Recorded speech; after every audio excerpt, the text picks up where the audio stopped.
And then we have the preferences. They give color to our perception, right? It's not just all meaningless, interesting, structured patterns.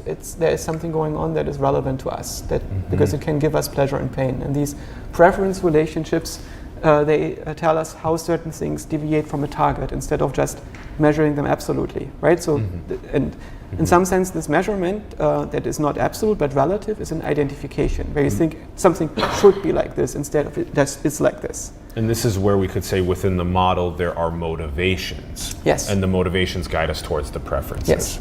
And the preference means you are a system that wants to change these things towards that preference. So when you feel pain, you might have a preference to make that pain end. And in some sense, it's the nature of that pain, right?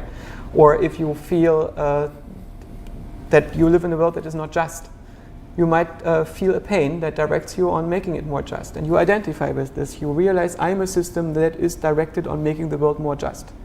And it is some imposition on the world that you make. And it might be a good one. It might have good outcomes. It might also be that the just world never existed and wouldn't even work. But it's a commitment that your mind makes that you should perceive the world in a particular way. The world should be different than it is. In this sense that the world should be different than it is, that's the purpose of the existence of our mind, is to help the organism to regulate for its evolutionary needs. And when we are born into the world, do we have within us already the DNA for the preferences and for the motivations, for what our character decides is the thing that's our North Star? To some degree, I think so. I found that in my own children, after they're born, they had very strong preferences. And eventually what became more detailed was not the preferences, but their ideas, their own ideas of what exactly the preferences are and how to realize them. And that largely depends on the environment. But I suspect that the things that make you happy or unhappy are things that are determined innately in the organism.